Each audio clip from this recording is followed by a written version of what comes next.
Line up, you f***ing nerds. Who wants a shot at the champ? They bring the heat. Francis Ngannou is the hardest puncher in the history of fighting.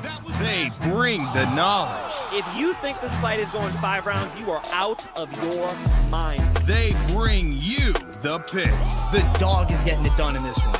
We deliver every single week. We're bringing the heat, ladies and gentlemen. The money line. Don't miss it on the MMA Experts channel each week. The Money Line. We are live. We're going to talk some UFC 314. I am AJ, joined as always by Mike Finch. What's up, bro?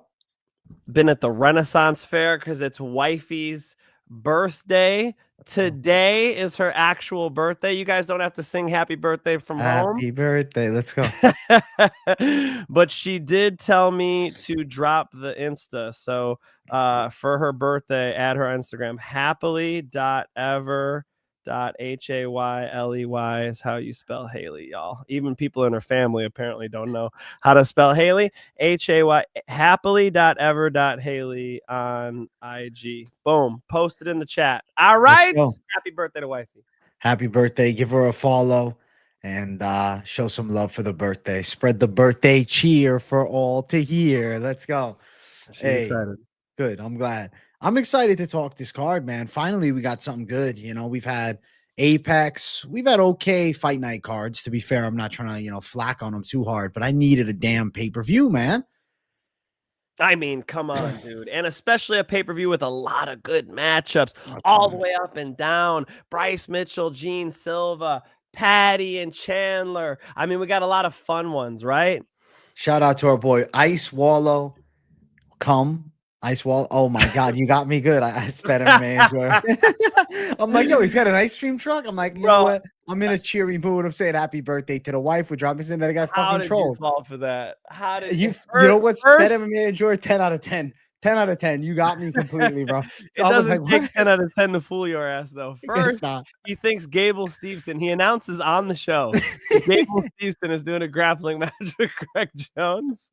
Okay, now you're shouting out fake ice cream trucks, AJ. You want to skid, bro? AJ. Oh shit!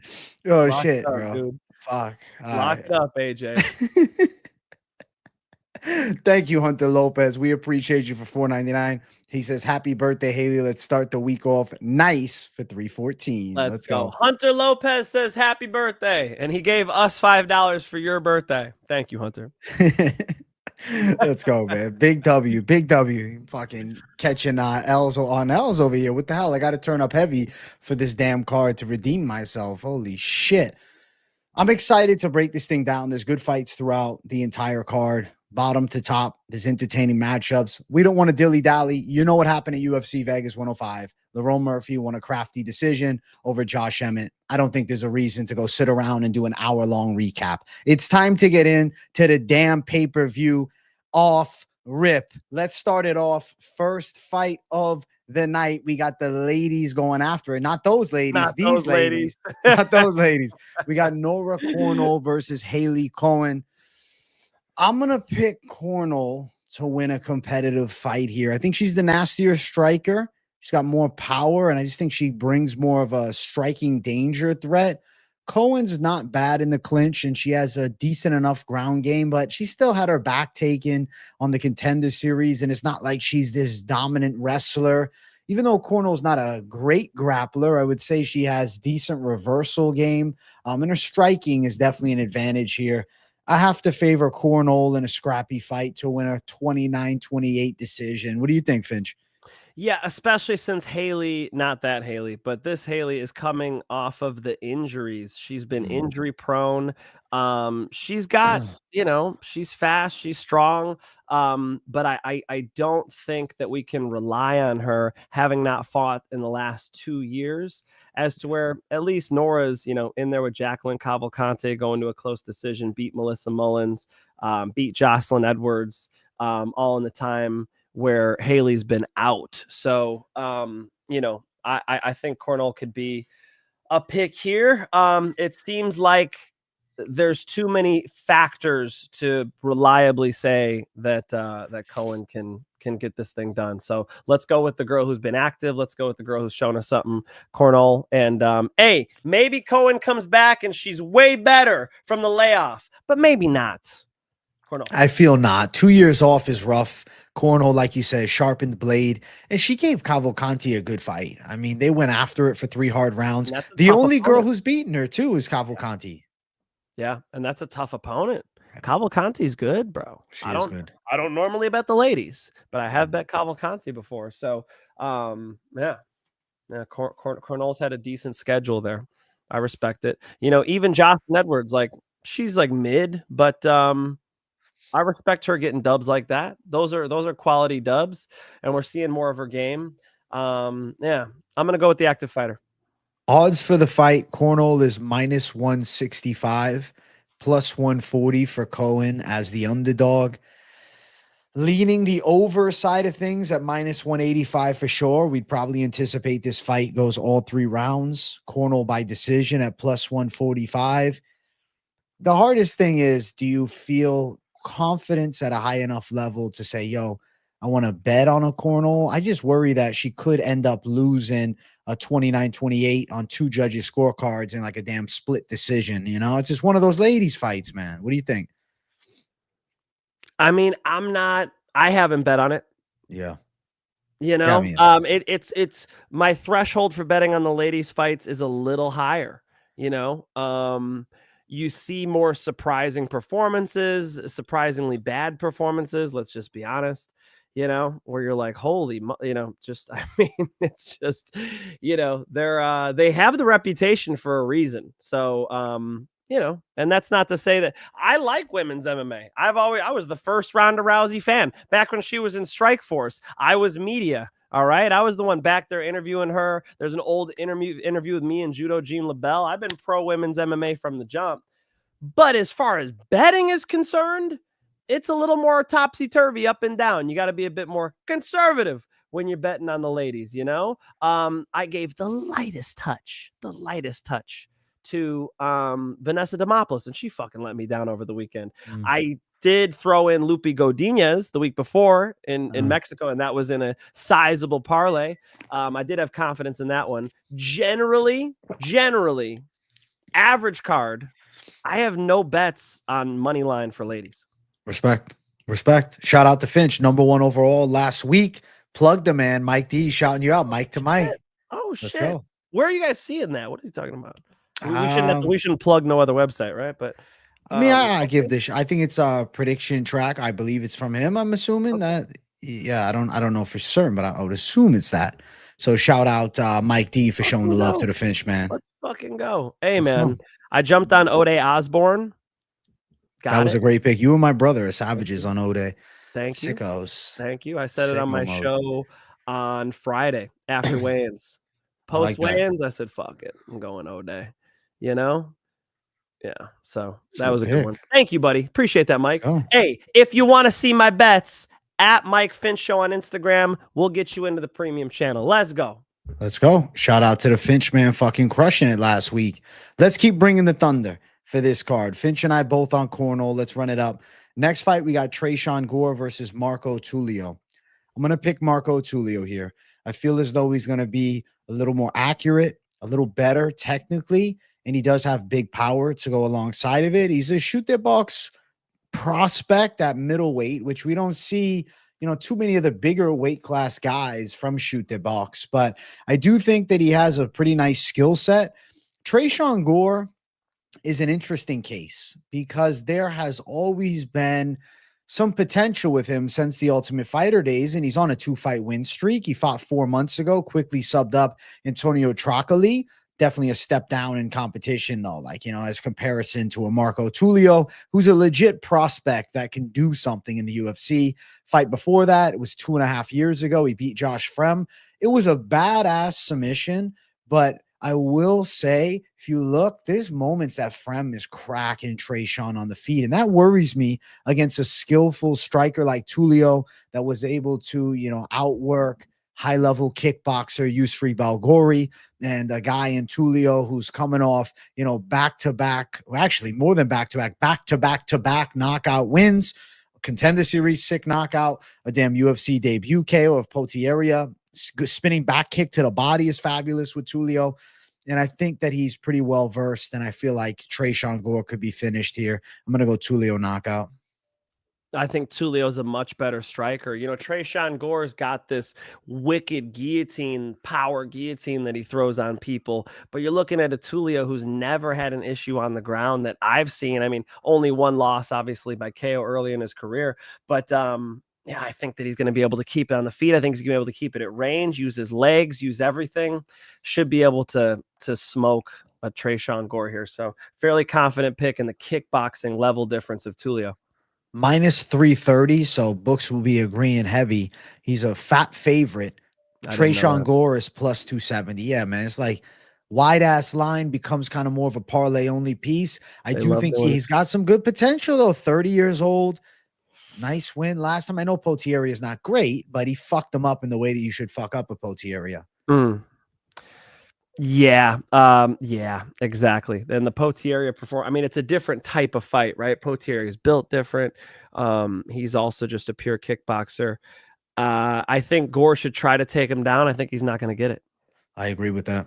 The odds for the knockout, if you are thinking about propping something up, plus 115 for Tulio. It's not great. It's not great. That is the pick, honestly. Yeah, I do think he sleeps him. Yeah. Tresean got dropped bad against Cody Brundage as well. Let's not forget. And, he did go distance with Brian Battle in the loss. But to be fair, very different style with Battle. Battle now down in middleweight. Marco Tulio pretty strong at the middleweight division. I said Battle at middleweight. I meant Battle at welterweight. I think that Tulio cracks him. Finch thinks he cracks him. Tresean Gore is a talented kid. I like Tresean, but I say he's a kid. He's the fucking same age as Tulio. I just think Tulio's got more potential, and I think he'll probably pull off a finish. So Tulio KO. Tulio KO makes sense. I mean, Tresean's got a bit of potential for sure, but like you're mentioning the Brundage win or whatever, I am not impressed, man. I haven't seen him deal with a kickboxer like this and come out on top. Let's see what he could do here, but I think he's gonna get put away. Let's go. Knockout for us both. Next fight on the card, we got Sumudaerji versus Mitch Raposo. I'm going to pick Sumudaerji in a testy one to take out Mitch Raposo. I like his striking from range.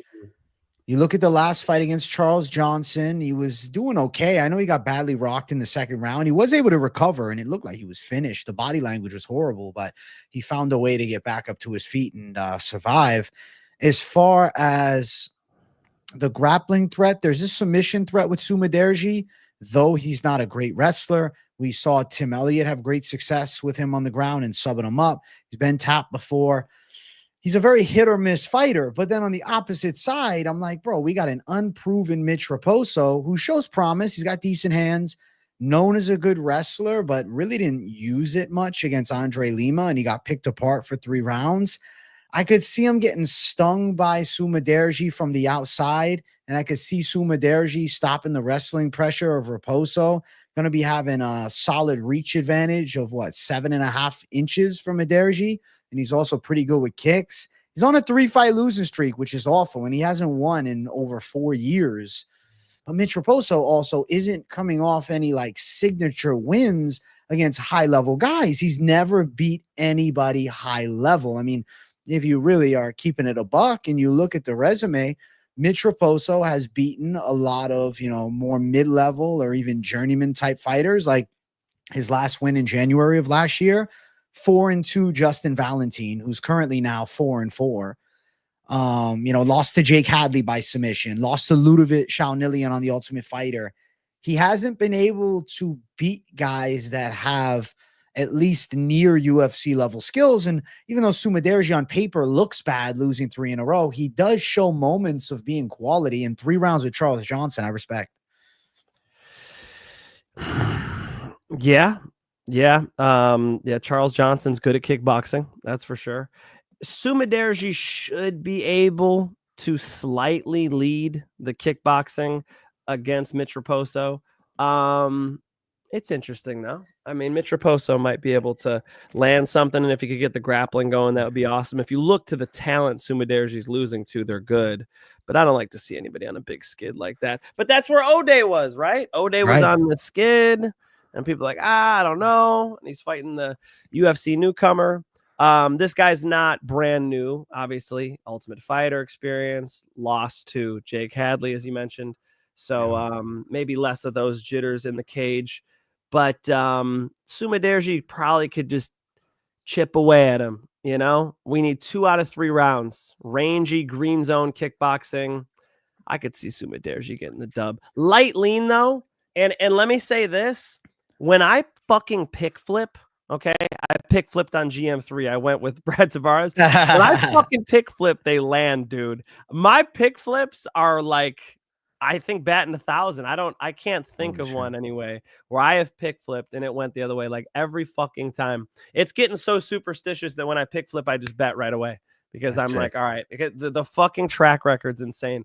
So I'm just saying this one just looks like it's such a light touch that I'll meditate on it, you know. But Sumudaerji right now, and I'm not saying I'm gonna flip. I'm just saying Sumudaerji right now, I could see him scoring a close decision via outpointing him at range.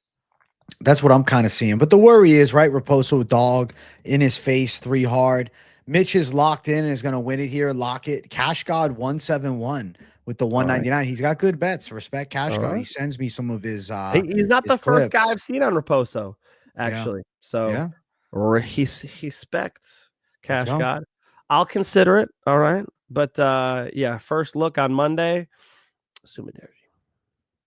Listen, we're going Sumudaerji on both sides, at least as of right now, for the Finch, man. And, you know, it's a competitive fight.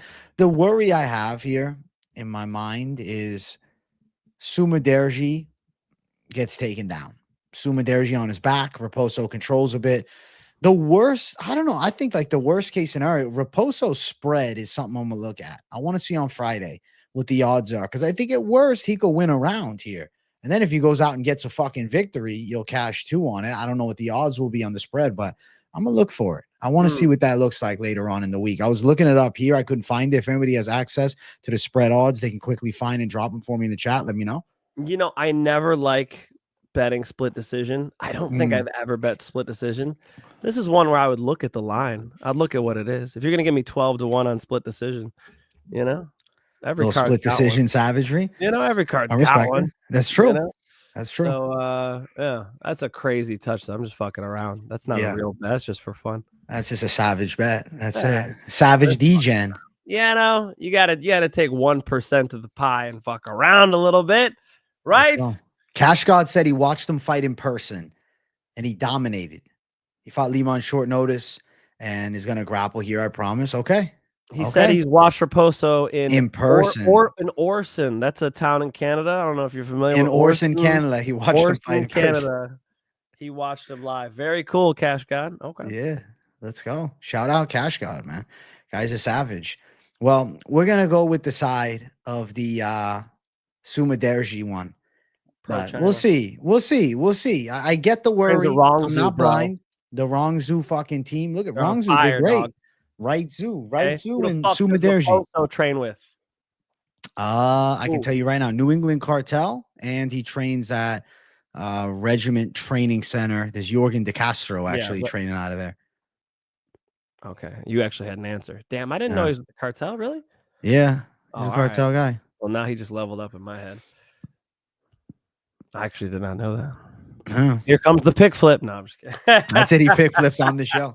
Live on the weigh-ins. Listen, if there's a feeling, maybe a pay-per-view pick flip comes to fruition. I watched the weigh-ins and I dropped my Friday night full card predictions. I'll see y'all there. Let's go. Talk to the Finch then. Let's keep running. Next fight on the card, we got Cedric Dumas versus Mikhail Oleksiejczuk.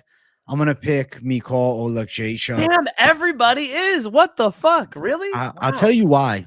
Wow. I think the boxing of Oleksiejczuk's pretty good. And Dumas was getting backed up a bit by Tululin, but Tululin has no body work. He's just a headhunter.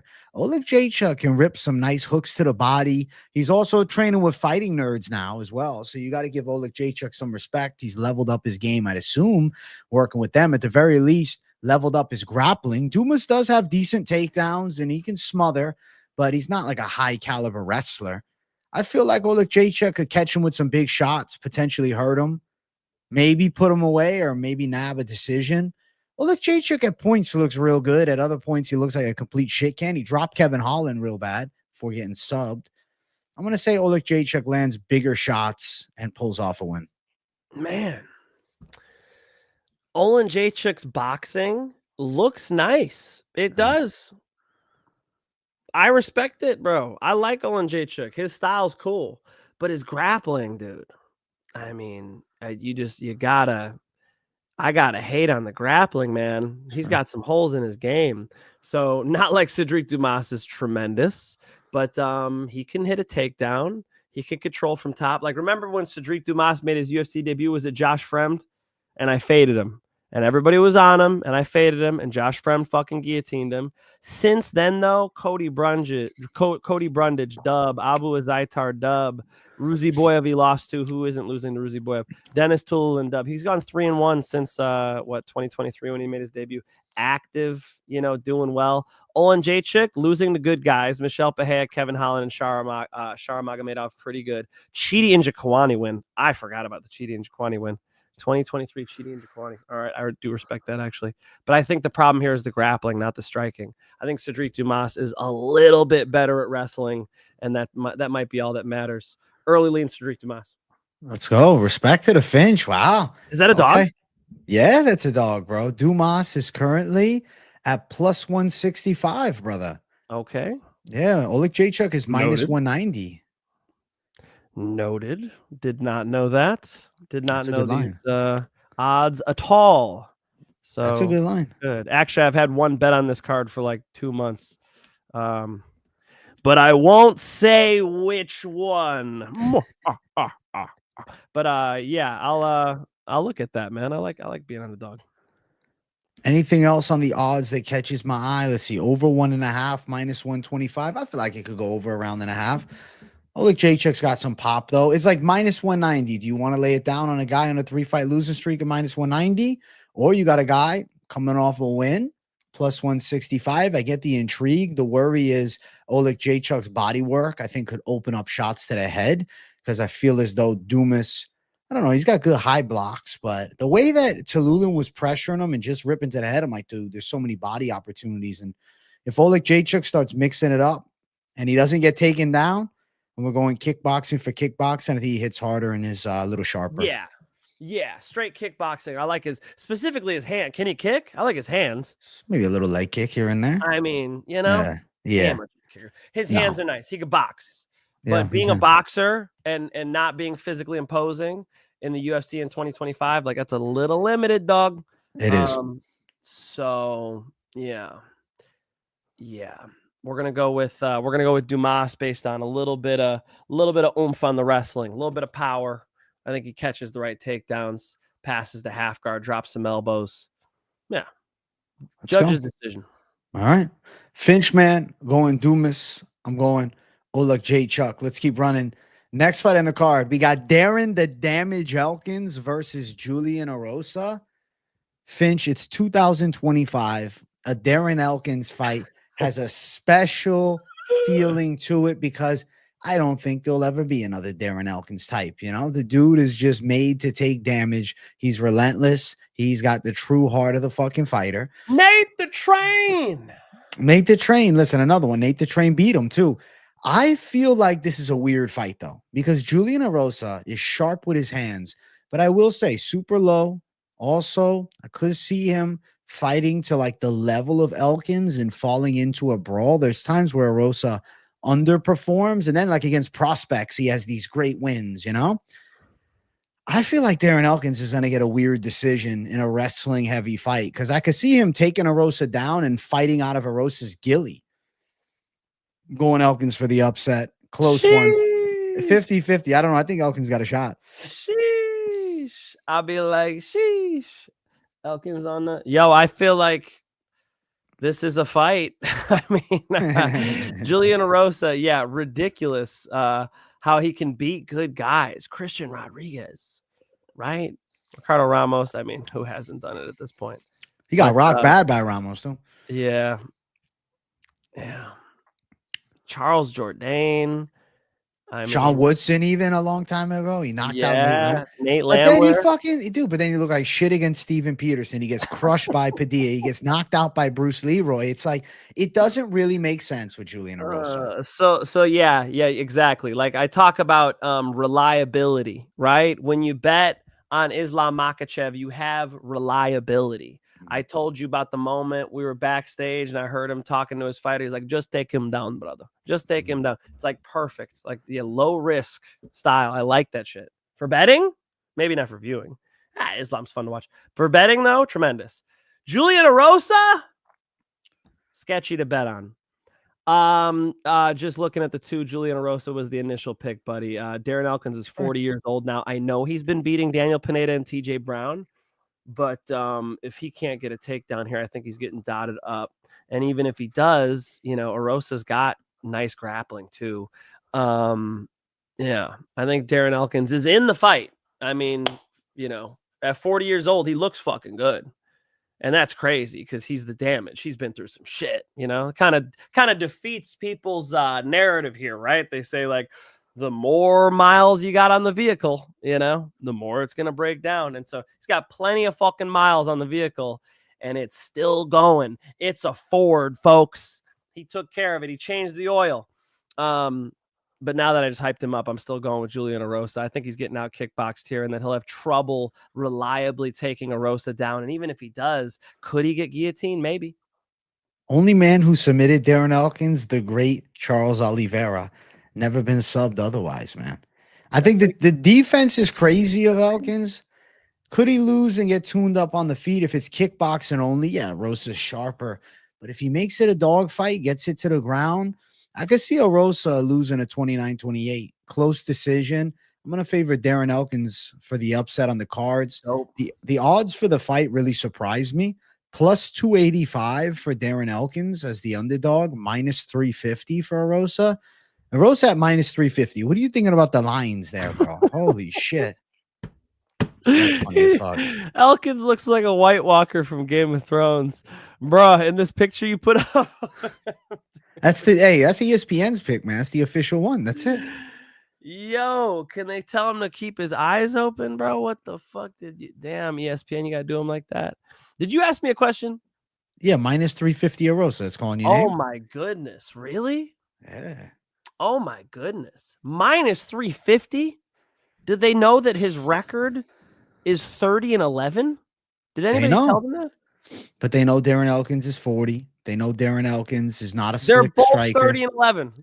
Darren Elkins is 29-11 and Erosa's 30-11. Somehow Erosa's the massive favorite. 3.5 to 1 is crazy. I know. Well, I ain't betting on Erosa at those odds, kids. We got Finch going to Erosa. I'm thinking Elkins is live to give a little surprise. I think he'll be gritty and tough. Nab's a close decision. Maybe the spread on Elkins. He maybe takes a round, loses 2 at worst. I like Elkins to take home a W. Let's go. Let's keep running. Next fight, Chase Hooper versus Jim Miller. I'm going with Chase, man strength Hooper. He's growing in to his man body now. He's put on a bit of muscle. He's gotten better.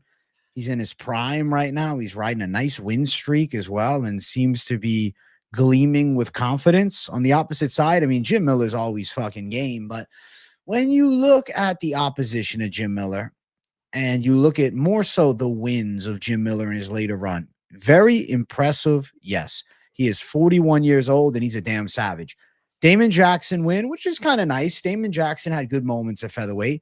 Gabriel Benitez, but it was kind of a wash Benitez. And to be fair, it was kind of a wash Damon Jackson. Jesse Butler. Those are wins since, 2023. Level jumps a bit. King Green, decision. Alexander Hernandez beat him by a decision.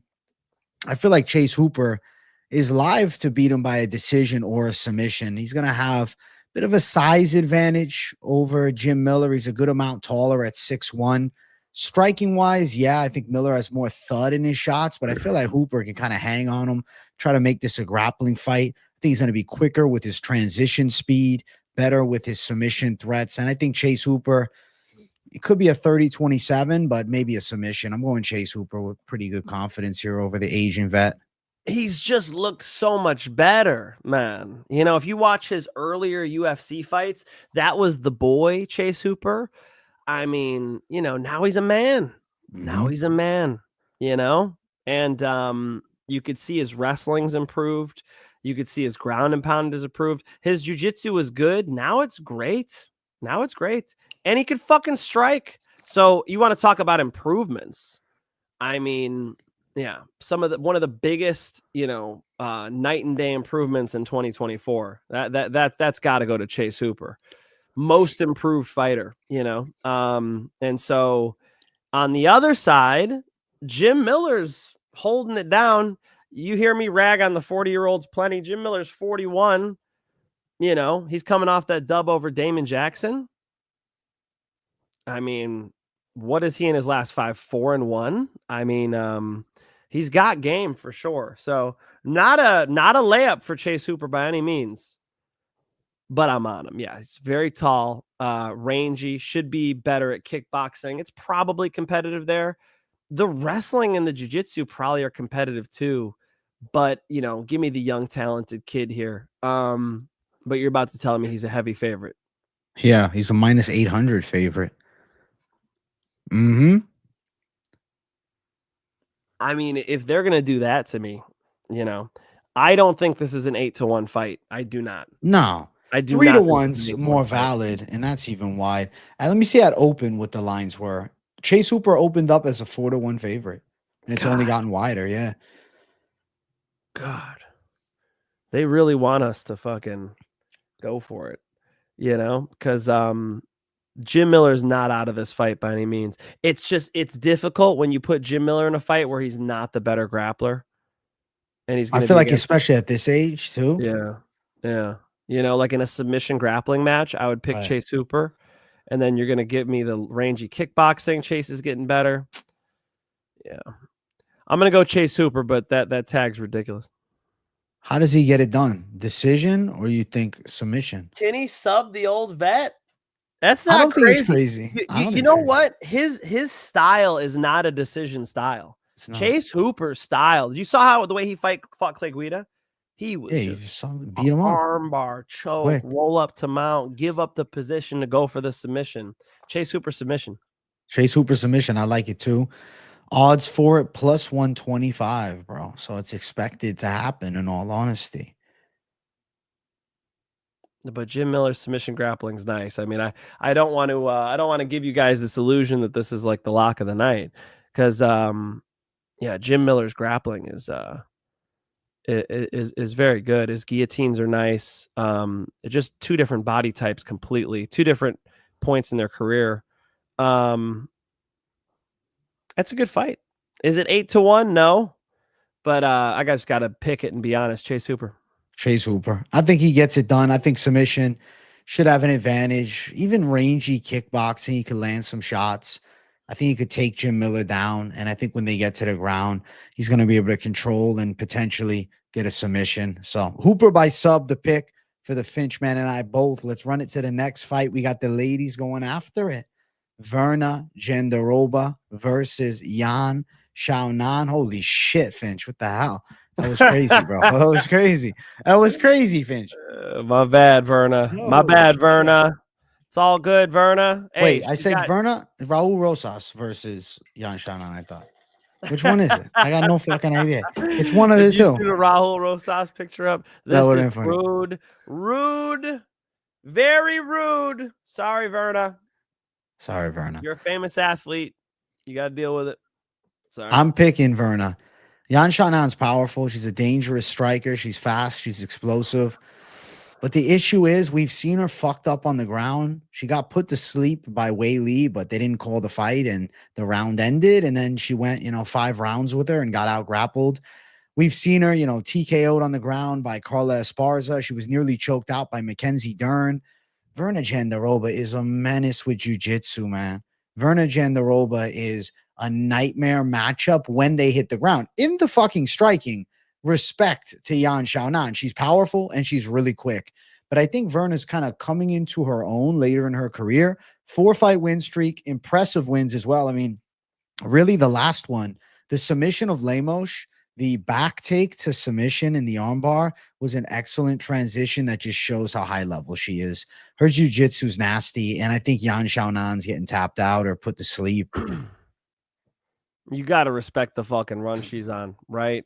Yeah. Angela Hill, Marina Rodriguez, Lupi Godinez, Amanda Lemos. She's fighting, a lot of good girls.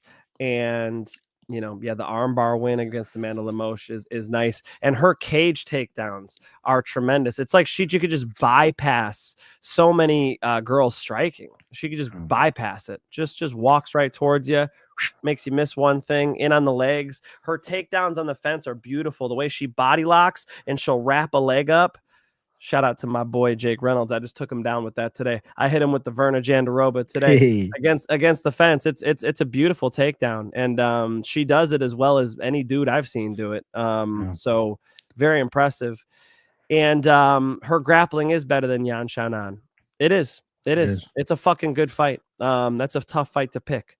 But I'm on Yan Xiaonan because she beat Mackenzie Dern, because she's beaten grappler after grappler. She had to prepare for who's the stocky boxer grappler girl who was the champ who slammed Andrade. She had to beat Jessica Andrade.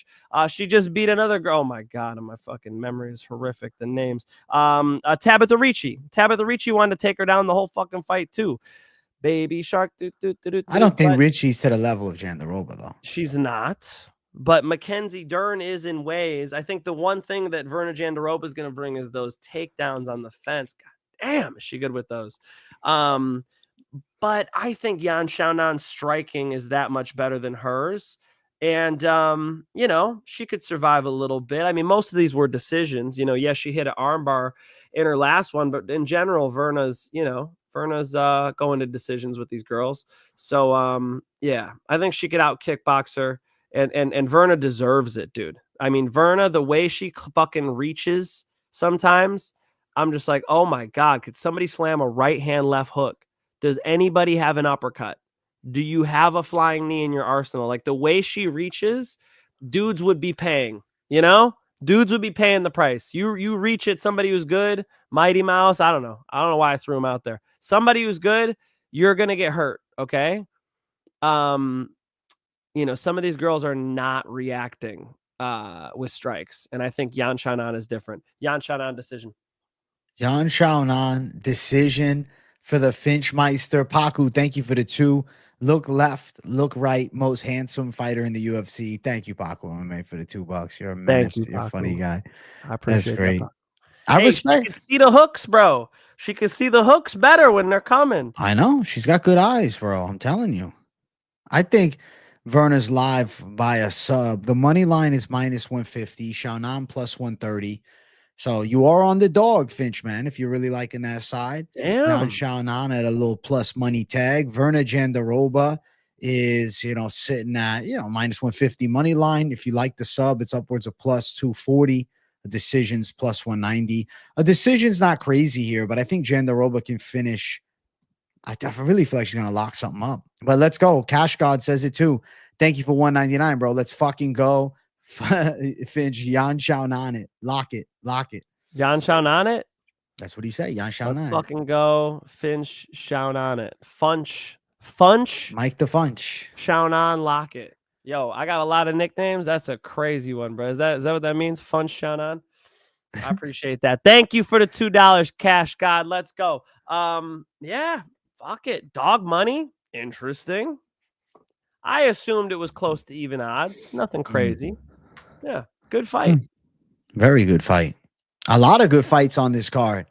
I think this is going to be a banger, man. I like the striker versus grappler. We need a banger, and I think that this is an interesting matchup. I'll say this, though. If Jandiroba wins, it sets her up for the title. She's fighting, for sure against Wei Li. Yeah, on a run, man. Yeah, that would make sense. If she could bypass Yan Xiaonan. Yeah. Yeah, she deserves it. But I would also like to see Hailey move up. You know, I'd like to see Hailey move up and get a big fight.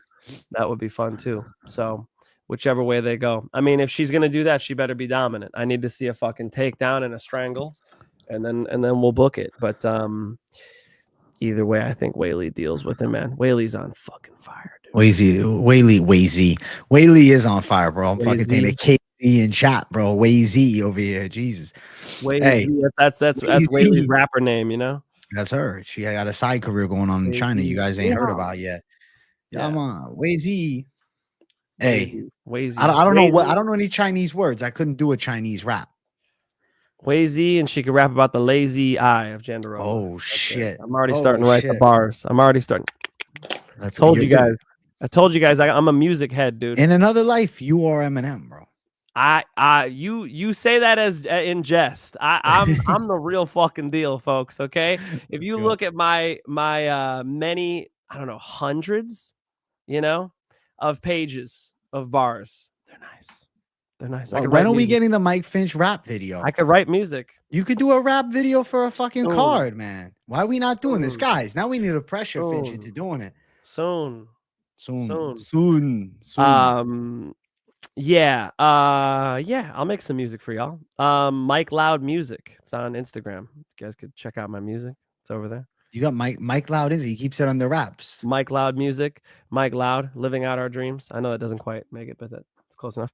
And then I had it on like Spotify and stuff for a while.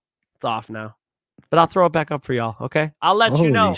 AJ, we still got to record our parlay time song. I didn't forget, bro. I can forget either. We can make it happen, bro. We got the musical microphones right in front of us. These are high level mics, dude. This is a Shure SM7B. This is what Michael Jackson recorded like a lot of his hits on. Okay, we could do this. Let's do it. I'm in. We'll make it happen. 2025, maybe 26 is the latest. We'll bring the thunder. Hey, one more time for my people in the back. Thank you. Hey, this is a most confidence picks fan right here. Thank you. Lost God Soul's a G. He's a G of the community, man. Shout out Lost God Soul for supporting the boys. Listen, we got more fights to talk about. Finch going for the dangerous Chinese savage, I guess you could say, in Yan Xiaonan.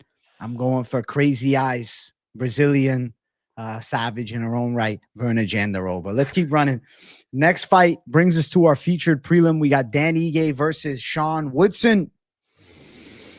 Obrigado. I'm going with Sean Woodson. I feel like he's going to get a testy decision, man. Striking from long range is good. He's got a shitload of amateur boxing experience. He's got good striking flow, good movement, keeps his head on a swivel, picks his shots pretty well. Going to have a massive reach advantage, which I do think is a big factor here. Going to be sitting at 7 inches in reach. He's 6'2" to 5'7", Dan Ige. He's also on a nice 4-fight win streak. I feel like Dan Ige definitely has the power punch advantage, but he's going to have a hard time closing the gap and clapping Sean Woodson's chin, man. I'm going to say that Sean Woodson nabs some more significant strikes, has some good moments, landing clean shots. Ige's winging big bombs, but is probably going to have a hard time cracking Woodson, man. I feel he's going to be too damn hard to hit. Woodson has been pretty hard to hit, and I think that Woodson's taking it home on the judges' scorecards. Bro, I just looked up. I am number one. Mike Finch show is number one. Told you picks last week. That's fucking go. Sick, son. Let's fucking go, folks. Are we even or what? I'm over here fucking looking it up. That's very good. Cool. Fuck yeah. I like seeing that shit. Let's go. Let's go. Fuck yeah, dude. Y'all ready for the best? Sean Woodson, bitches. He's fucking 6'2". Dan Ige's as tall as his dick. I feel like he's going to be able to strike from range. He's going to be able to do the Sean Woodson thing. Dan Ige should try to take him down. Mm-hmm. The pathway for Dan Ige is to take him down. And he moves his head pretty well. I mean, he could definitely bend his knees and box with Woodson. It's probably a fight. I mean, Dan Ige could fight. But I think a clear pick is Sean Woodson here, man. Sean Woodson out kickboxing him, and he has to defend. Sean, you have to defend takedowns, bro. If you can't defend takedowns against Dan Ige, who is not known as some takedown phenom, if you can't defend his takedowns, we're going to have problems picking you in the future. All right? All right, you better get this done for us. If he can kickbox with him, he wins. Sean Woodson. Sean Woodson on the feet should handle business. And it's not like Ige is like this high level wrestler. You know, he's got some takedowns in the arsenal, but not enough so that I think taking down Woodson would be easy either. Even a good wrestler, let's be real, man. Woodson at fucking 6'2", it's going to be hard to get leverage on this giant. So I think Sean Woodson gets the W and gets a chance to mix it up amongst the elites now, because Dan Ige is that top 15 gatekeeper. And I feel like Sean Woodson's like near that level, man. I want to see it. Woodson's been on fire, dude. Yeah. Yeah, it's his time right now. He's built like a freak. You know, this is a big spotlight for him. Dan Ige is a big time fan favorite, you know, short notice Dan Ige, day of Ige, you know, what are the folks been saying? 50K Ige. 50K Ige, but no, they've been saying something like day of Ige, or what's the 15 minutes Ige? What's the fucking couple hours notice Ige? I don't know. 50-minute Ige?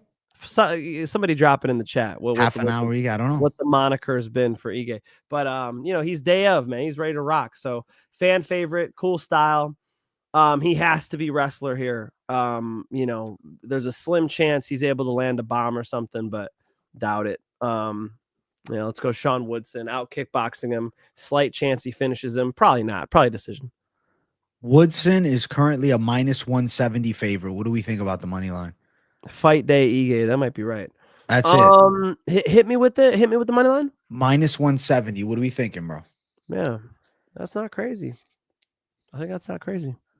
It's not a bad line. I feel like playable. No, that's parlayable for sure. Yeah. Danny Ige's in a lot of close fights that he loses. Yeah. So noted. And a lot of people are riding high off his performance with like Lerone Murphy. He cracked him in round 1. Or like, you know, even his fight against Diego Lopes, he finished strong. But to be fair, Lerone Murphy has nowhere near the length of Sean Woodson. Very different style. And then as far as with Diego Lopes, I mean, bro, he came in on short notice, not cutting any weight, taking the fight on fight day. In some way, there's an advantage there that, you know, his opponent went through a hard fucking weight cut, because it's not like Diego Lopes is some little 45er. The dude's fucking tall. Right. I mean, ridiculously. 6'2", did I have that right? Sean Woodson 6'2", bro. He's a fucking freak of nature. Fucking freak. He's a freak at 145. Fucking freak. You know, and on a nice little streak. Fernando Padilla's nice, dude. It's a fucking. I met Padilla the next day. Remember that? Yeah, that's right. That's funny, right? I think I had the same shirt on when I met him. That's funny as fuck. Alex Caceres, Charles Jourdain. I mean, I got respect for the striking for sure. But you know, 50K Ige, his schedule's tougher. And so is his record, right? Lost to Lerone Murphy, lost to Diego Lopes. No harm done there. Dub over Andre Feely, but that's not that great. Lost to Bryce Mitchell. That's kind of sad. Nate Landwehr, Damon Jackson dubs. Not, you know, right. I think Woodson's a different caliber. I do. Agreed. I think we can give respect to Woodson here. Woodson decision. I'm thinking about Sean Woodson -170 parlay piece. I'll tell you guys right now, I like the chance. Decision is +115.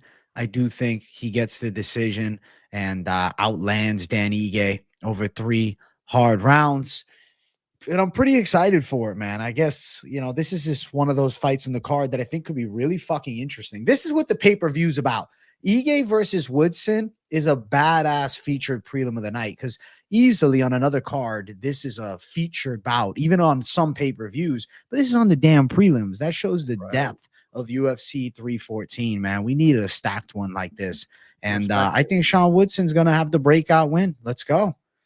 We're doubled up on him on some pretty fucking solid prelims. Y'all ready for this main card? Let's fucking go, guys. We're going to jump to our main card opener. If you guys are watching and you have not, make sure you hit that like button. And if it's your first time on the channel, hit subscribe. You're not going to be disappointed with the daily content. Keep it locked in.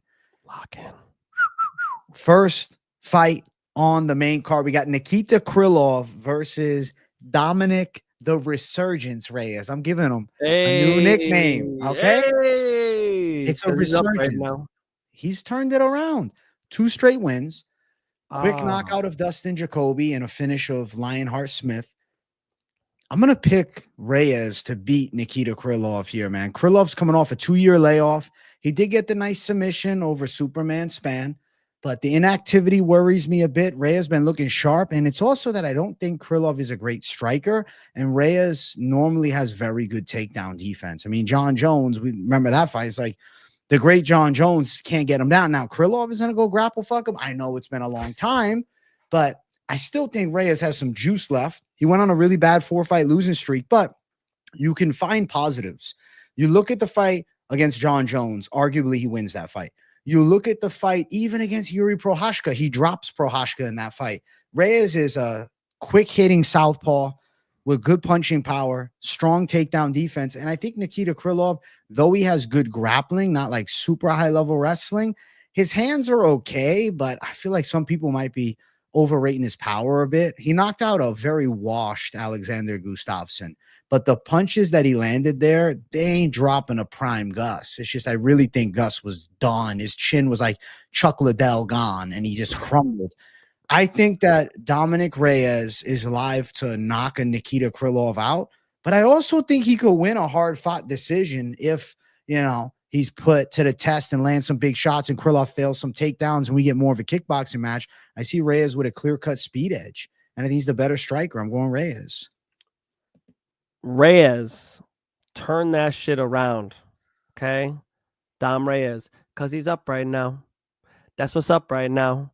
Thought you had it all figured out back then, but how about now? Because right now, in 2024, he went on a nice little run, and guess what Nikita Krylov did in 2024? No fights. Where the fuck was he? Why didn't I hear shit? Was he hurt, AJ? What's the news? Well, so he had a fight cancellation. To be fair, it's not all his fault. All right. He had a fight cancellation of November 2024. Azamat Mirzakhanov pulled out. He was scheduled, ready to go at UFC 309, but it did not come to fruition. Yeah. That's what's making me hesitate a little bit, because Dominick Reyes is better at boxing. That's about it. I think Nikita Krylov can win this fight, AJ. Okay. I think he makes shit happen, dude. You clinch up with him, he's going to bash you. Like you grab a single leg on him, he's going to bash you with fucking elbows in your head. He's got a tough schedule. I mean, make no mistake. Finish Ryan Spann, beat Volkanovski, beat Gustafsson. It's 2022 and 2023. That's just some nice wins. Listen to the schedule. Paul Craig, Magomed Ankalaev, Johnny Walker, Glover Teixeira, OSP back in 2019, Jan Blachowicz back in 2019. These are Fabio Maldonado, who boxed the shit out of Fedor, even Emmanuel Newton. I'm back in 2017 now, but homie's got a schedule. So I don't think he looks across the cage, sees Dominick Reyes, and starts sweating. I don't. My issue is where you been, what you been up to, who can give me the scoop about camp. So I got to dig in a little more before I'm like jumping in the pool. But I think he's got better jiu-jitsu, better wrestling, and better clinch. I think Dom Reyes has better boxing. And if it's at boxing range and he puts something nice on him, that's cool. But I don't see many people knocking Nikita Krylov out. So slight lean for the Ukrainian, homie. I'm going. I did look. I'm going dog. The odds for the fight, Nikita Krylov, he's minus 190. Actually, he's the favorite. Nikita is? Yeah. Reyes sitting at plus 165, brother. Oh fuck. Oh man, I was all excited about being on a dog. God damn it. That's funny. The one time I do look, I read it wrong. That's funny as Never shit. Look at the odds. Well, that sucks. I like the boxing of Dom Reyes. It is a fight, but Nikita's got more ways to win. I like that. My big reservation, AJ, time out of the cage. Yeah. I feel like, I don't know. I just feel like Reyes still got something left, man. Even if it goes long. I've been the one picking him. I know you have. I know. I've been on him every time. Yeah. I've been on him against the grain and shit. Let me see the odds for these last couple. The Jacoby fight, especially. I know I was with you on the Smith fight. Jacoby. Yeah, 2-1 dog. Okay. AJ tried. Hey, no, I'm playing. Favorite against Anthony Smith, sure. But yes, against Jacoby. I was swimming upstream. He could win this fight. I really want to dig into what Nikita's been up to, how he looks, etc. Figure out what the fuck was going on. Why was the fight canceled? Is it injuries? These things. Oh, we got a frozen Finch, or is that me? There he is. I'm back. Do you hear me? Back. When's the new internet come in? Let the chat know. Oh, I know. I'm sorry. I know. I'm excited for you. I know. I got it approved from the queen. Okay. Let's go. And now we just need to make it happen. Let's go. I'm excited for you, bro. Shout out Mike in the chat for the 5. Let's make a lock lay 2 to 3 legs at the end. If it hits, I'll sign up for the Finch premium. All right, Mike. Thank you for the 5. Let's go. I like that deal. Yo, he throws $5 and he's calling shots over here. Oh, shit. Let's make a lock lay 2 to 3 legs at the end. 2 to 3 legs. We could go 2 to 3 legs. Yeah. We got you, Mike. We got you, Mikey boy. Thank you for the 5, buddy. Cash God, 2-year layoff and a shoulder surgery later. Reyes, Cash God, shoulder surgery. Shoulder surgery. This is getting worse. I just think Reyes is gonna catch him. I feel like the hand's gonna go pop, pop, pop. Reyes if you got an active Krylov, Reyes is fucking back, bro. I like Reyes as an underdog, man. I like Reyes. Fuck it. I'm doing it. I'm going for it. What the fuck? Fuck it. Krylov at one point, if you would have fucking asked me this fight, right? Let's say Krylov had just come off the Span win and then got booked against a Reyes, even a Reyes, coming off a W against Jacoby. Maybe things are thought differently, but I don't know, man. I think Reyes still got some left, a little juice left, enough so to get another win and maybe one more big fight.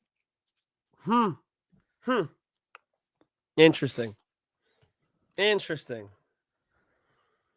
It doesn't make, Dominick Reyes the better grappler. It doesn't make Dominick Reyes is just as just generally dangerous as Nikita is. Nikita could sub you. He could fucking elbow you in the head. He could find a way to get you out of there. He's dangerous. But, I mean, you got it. There's a pathway. So, all right. Some ayahuasca, some meditation. Another one we'll look at. Let's go. Finchman going Krylov. I'm going to go Reyes. Let's keep running. Next fight on the card, we got Yair Rodriguez versus the Bellator legend, Patricio Pitbull. Mike Finch, do you know my pick for this one? I don't know any of your picks, buddy. Any of my picks. Okay, well, I'm going to give you the floor to break this one down because you are the Bellator OG. Finch was working for Bellator for years, bro. Give Mike Finch the mic. Here we go. All right. Patricio Pitbull's in my phone, okay? I'd call him a friend, honestly. Patricio Pitbull, he's invited me to his home, which I, at some point here, will take him up on over in Brazil. Patricio Pitbull's he's the fucking man. I mean, we're talking, I brought him to my favorite pizza place in Chicago. It was a date, bro. We're in love. Okay. So completely biased pick of Patricio Pitbull here. With that being said, Yair Rodriguez's distance striking is tremendous. I think Patricio will have range issues here. No question about it. He's going to have issues at range, but he got 2 fights in with AJ McKee. The second one, he did figure out that rangy, spinny shit. He was able to kind of walk forward and make the fight close and won a split decision there. And then when it comes to grappling, Yair Rodriguez's frame and the guillotines of Patricio Pitbull, brother, I see Patricio Pitbull storming in there, kicking the fucking door down, grabbing that neck and ripping the head off. I'm talking decapitation of Yair Rodriguez. I got Patricio Pitbull by jumped guillotine, Dustin Poirier's wet dream. Holy shit. That's crazy. I like that take a lot, Finch. I am with you on Patricio Pitbull, and I have spoke upon the ability to get this fight to the ground for him. Also, his boxing on the inside. I think you could land shot. If you go punch for punch, I say Pitbull's better with the hands. Kicking skills, Yair Rodriguez got baseball bats for legs, dog. His kicking game is fucking out of this world. But we've seen him wilt in fights. We've seen him break. And Patricio Pitbull, I feel like he's going to continue to press forward after dealing with some issues from the outside with Yair. He'll start to find his range and close the gap, mix in some takedowns here. And when this fight hits the fucking ground, he is levels above of Yair Rodriguez. I mean, say what you want. Yeah. Brian Ortega's good, but Brian Ortega, Patricio Pitbull, it's like I rate Pitbull still as one of the best featherweights, like, man, I think of all time. I feel like Yes. people will discredit it because he's a Bellator guy, but if you watched his run, I mean, the guy was fucking spectacular. And Yair Rodriguez has that glaring hole, which is a subpar ground skills. I know, he hit a triangle on Josh Emmett. Let's chill about that. It's a completely different stylistic matchup. Pitbull has legitimately high-level jiu-jitsu, and Pitbull has real punching power and an overall high fight IQ and loads and loads of championship experience. I don't think he's going to get the octagon jitters like some people are talking about, because he has fought in championship fights numerous times. And I believe that Patricio Pitbull will find a way to wilt Yair Rodriguez, and I will predict him to finish this fight in the ground, either ground and pound or a submission. I'm going Patricio Pitbull as an underdog to take out Yair Rodriguez, the former interim champ. Patricio Pitbull was among the initial guys in mixed martial arts who were able to combine Western boxing with karate. His legs are in the karate stance, so he can come in and out. And then he's got a nasty left hook, a big right hand that he sits down on. And the combination of the two is super difficult to deal with. Captain Eric Alberison, I know y'all are a big fan of him when he called in with shitty Wi-Fi on his phone last year. Most of the people like, what are you guys even talking about? But shout out to the OGs who know what I'm talking about. The whole chat just roasted him for a half hour. But Captain Eric Alberison did a genius thing, which was he took an Olympic karate fighter and he brought Patricio Pitbull to the Olympic Training Center to train with them, and they just worked stance, in and out, footwork. Patricio took that back to Brazil, took that back to Scottsdale, Arizona at Fight Ready. Henry Cejudo adopted it. It helped him win those belts. It is a incredibly powerful stance, and he could close distance really quickly. Combine that with his ability with grappling, and I think it is a difficult matchup for Yair Rodriguez. Something AJ said there is glaring as well. He's been in big fights. I mean, the UFC is different. I do understand that, but I was there when he knocked out Michael Chandler in Chicago in 2019. Juan Archuleta, AJ McKee twice. Those were big fights. That was $1 million fight. Adam Boric is a real good striker. Adam Boric was able to knock out,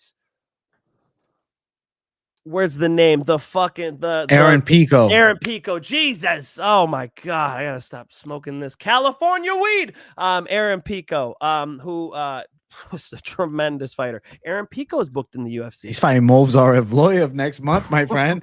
That's gonna be at the fucking Apex, which is insane to me. That fight is sick. That fight is so sick. That was my favorite fighter to watch live. I mean, Fedor was pretty cool. Special. But working for Bellator, watching an Aaron Pico fight cage side, every shot you just hear the organs moving in that body. I mean, oh my God. He beat up that dude J Train.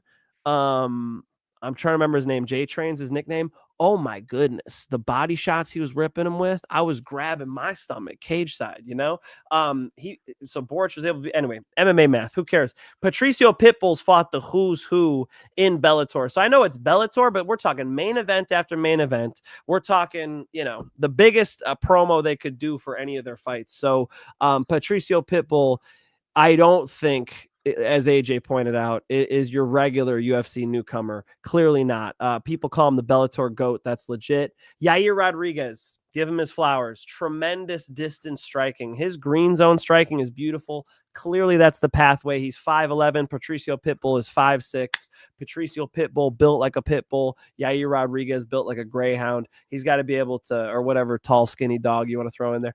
Greyhound's probably too much credit. He has that rangy style. He could spin. He can jump. He could, throw an elbow at you with 2 seconds left in the 5th round and win. Yair Rodriguez, I mean, a fantastic striker. The hole in the grappling is what I see. Shout out Cash God for 199. I think level of competition and length on Yair. Okay. I feel like Patricio can close the gap, man. Because I don't think that Yair's knocking him out with a head kick. And I think Pitbull's going to be relentless as he continues. Yeah, dude. And he darts in on a range pretty nicely, too. I like the footwork. 37, but I mean, 37. He's not done. No, not done. Not done. B Willie, thank you for 199. He says the Pitbull glaze is wild. Yair easy W. Wow. No love for Pitbull. That's my boy. That's I'm my not boy. picking him because he's my boy or anything like that. I'm picking him because I've always liked Pitbull and I've always thought he's really fucking good.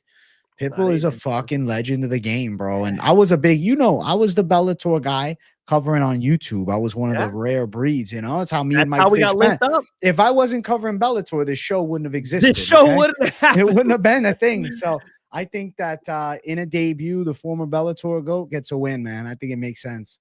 Yeah. I mean, if you guys didn't know that, AJ was covering Bellator, and my manager / one of my best friends / my coworker, Billy Barnes, saw his show and was like, "Hey, check this out. This guy covers Bellator." I'm like, "Yeah, he's good. He's he's entertaining. I like him." He's like, "Why don't I link you two guys up and you guys do a show?" Here it fucking is. So shout out to Billy Barnes. Shout out to him, bro. for making this shit happen years ago at this point. Yeah. So it was because of performances that Patricio Pitbull has put out that we're even talking here. So B Willie, thank you for the $2. But you know what I'm saying? All love. Hey, YA, thank you for $4.99. Do you guys think some judges rig fights? No. Judges never have been accountable for their scoring. Why? What would you guys do to fix the robberies? I mean, more competency is important. I mean, I feel like, there's some bad judges. And let's say you're a judge. And I think it should be treated similar to being in the UFC. You're a judge at the UFC level. And let's say you've given out a bad scorecard. That's strike one. Hey, we reprimand. Hey, everybody seems to disagree. The masses seem to disagree. Let's, try to shirt some things up. Okay. Step two happens again. I think then you have to say, listen, I think you got to get maybe some type of, re-education with the judging and maybe even, judge some lower level fights. Let's pull you back from the UFC cards. And then if happens a third time, and let's say it's not even in the UFC, then I think it should be like, okay, you are struggling as a judge enough so that it's making us very concerned. We can't have you at a high level until you prove your worth. You're going to have to, go through the ringer again and climb your way back. I don't know. I feel like, 3 bad scorecards in a row should be at least some red flag to make people dig a little deeper as far as the, commission figureheads and whatnot. What do you think, Finch? Well, I kind of have to answer them one by one because they're very different questions. Do you guys think some UFC judges rig fights? No. I've heard AJ go on rants that I don't necessarily agree with. As somebody who's been up close to it, I'll tell you. I mean, can I give you guys an example? I could even say his name. I won't do that.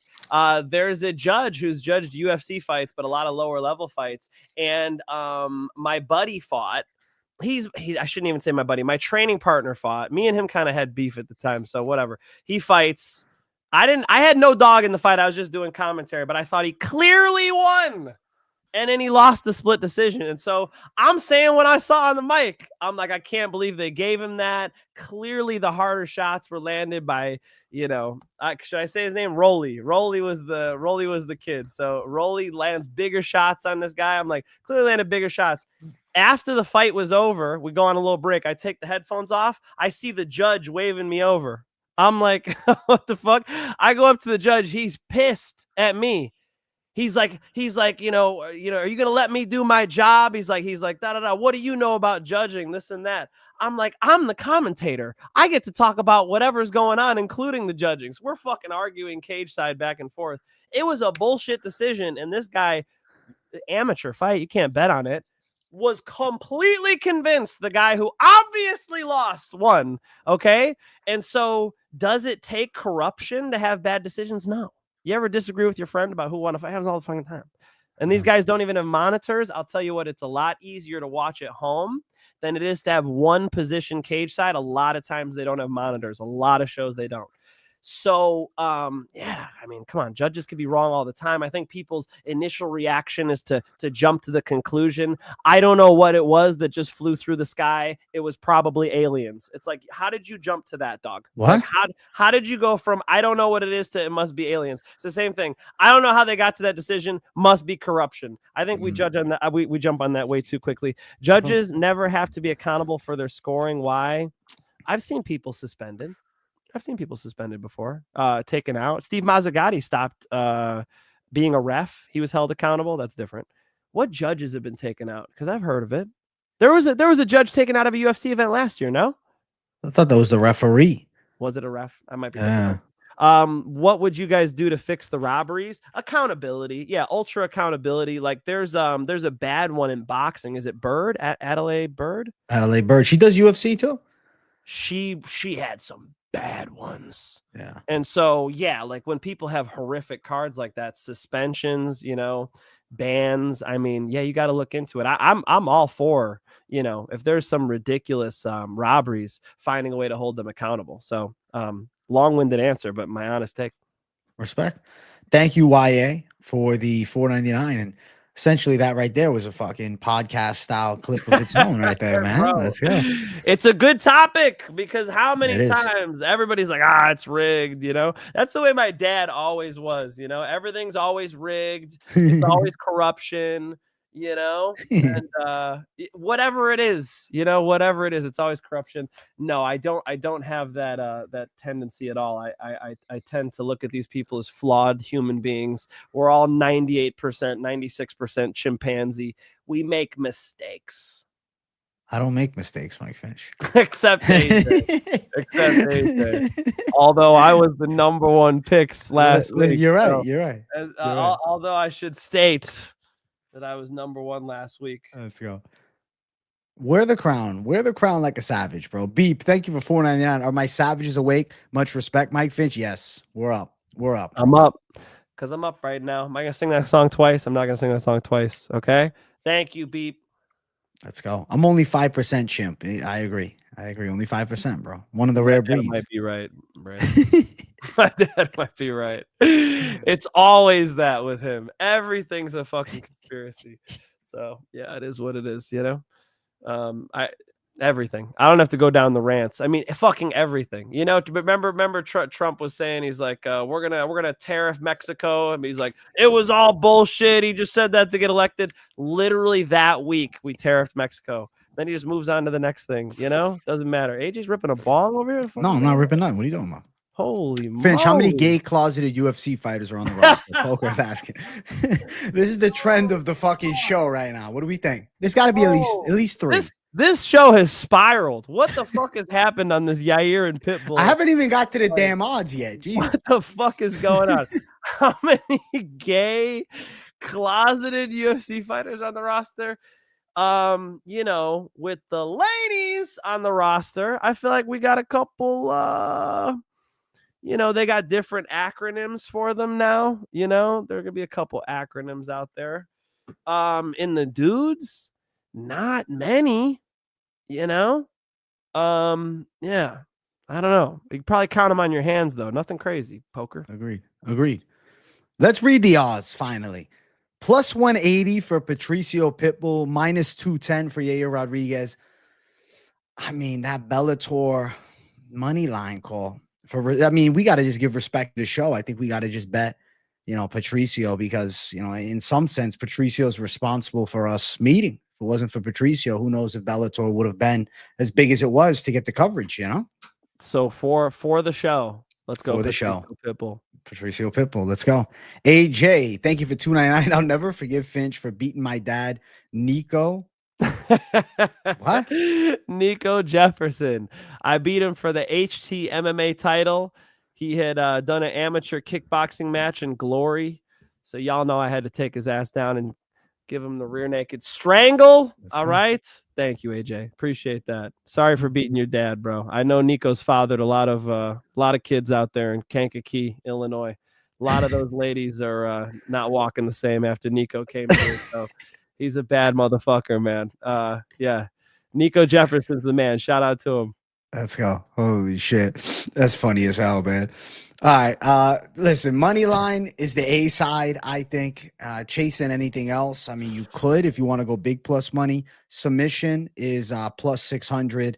Knockout at plus 600 as well for Patricio. But I think Moneyline's better because it could be a decision. It could be a decision, but I got Patricio submission. I'm going down the rabbit hole. Is John Jones gay, AJ? Yes or no? I mean, I don't think so. I know Guru's got the conspiracy out. I don't think so. Is Peyton Talbot gay, AJ? Yes or no? I don't know. I don't think so, but you never know. I think that he is on the list by some as suspect because of the septum clothing? piercing, the clothing, the pole dancing, and hanging out with Frank Ocean. There's some pictures with Valentine's. dudes that are questionable with the clothing. But you never know. Could just be a style thing. Everybody's got a different flow, you know? You know? Hey, sometimes you got to try it to make sure. I don't know. Pat Shit. Pat Sabatini. AJ, Nah. gay or no? Nah, he's Italian, bro. Ian Gary, gay or no? Nah. Sean O'Malley, gay or no? No. Nah, they're tripping on they're tripping on. Yeah, I They're thought I tripping, missed bro. one, but whatever. We got a dono in from ahead. Paku. Let's bring him up. Shout out to the gangsta. 305 in Perth. I was there live. The judge, Howie Booth, got fired mid-event for his 30-27 scorecard. Boom for Bam Bam Rosenstruik. Okay, it does happen. 30-27 for Bam Bam over Rosenstruik was fucking egregious, dude.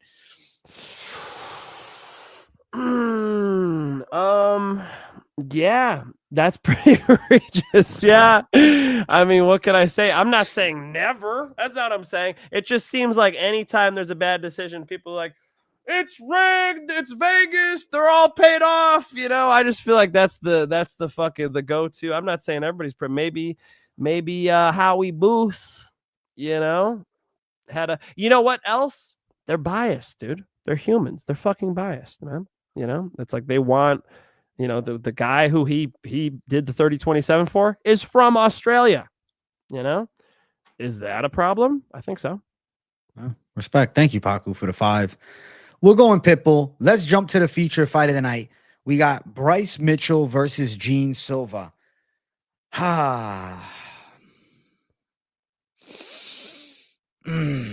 I'm going to pick Gene Silva by knockout. I was hoping for Bryce. Hoping for Bryce. Listen, if the earth is flat, Bryce Mitchell should be able to secure takedowns at a more efficient rate. Hold on. Than as if it was a sphere. So I think this fight not only determines the better fighter, but it's time to find out, is the earth really flat? If Mitchell wins, I say yes. All right. Wait. If Bryce Mitchell wins, the earth is flat. If Mitchell wins, the earth is flat. That's where you're setting the bar. That's where I'm setting the fucking bar. I'm going Gene Silva by knockout. AJ. But if Mitchell wins, the earth is flat. AJ, the kids are listening. Okay. They're listening. Listen. They need help. Come on, ask me anything. CGI with the moon landing, you know? Yes. CGI. And you want me to ask you anything? Who's the most controversial figure you would go fishing with? Probably Bryce Mitchell. I say Bryce Mitchell. I say Bryce. Bryce? Good answer. Listen, folks. Clearly, Bryce Mitchell needs a takedown. His striking's not good. And Gene Silva's is. Gene Silva's very dangerous. When this fight was announced, folks said this is a death sentence. This is the death sentence. That right there, that is the executioner. That is Gene Silva coming off of some wicked finishes. With that being said, Bryce is in it. Like, can Bryce take him down? That's possible. We've seen Gene Silva get taken down. Is Bryce better on the mat? Yeah. Than Gene Silva. But Bryce just got knocked the fuck out. Bad. By a 40-year-old man. What's that? He beat Kron Gracie after. Bro. I know. It's still a win. He got his confidence back. Bro. Valid reaction. I love Kron too. Like, I wish he represented jiu-jitsu a little better than that. My God. That is too bad. You know, put Kron Gracie at AKA, just get his wrestling, his forward pressure on point, walking dudes down, clinching with him, tripping them, get him to top position. Kron would be sick. But he did the opposite thing. He smoked weed with the Diaz brothers and decided to fight off the back foot and pull guard. Dog, that is not how you implement jiu-jitsu in 2025. That is not good. That is, shades of old school Brazilian jiu-jitsu. That's why it really is American jiu-jitsu. Why am I talking about American jiu-jitsu? Oh, yeah, here's a good segue. Bryce Mitchell has that style. He hits takedowns on people. He gets the top position, and he'll fucking twister you, dude. He's nasty on the mat. With that being said, he was twitching. He had me fucking scared. He got so knocked out by Emmett. So I believe that here, this is a better striker than Emmett. This guy is real explosive. I do think he hits Bryce with a big shot, and I think he knocks Bryce out. I think the fans are going to get what they want. I think Gene Silva knockout's got to be the pick. It's got to be the pick, man. The power is crazy on the side of Gene Silva. His setups are nice too. He does get taken down a little.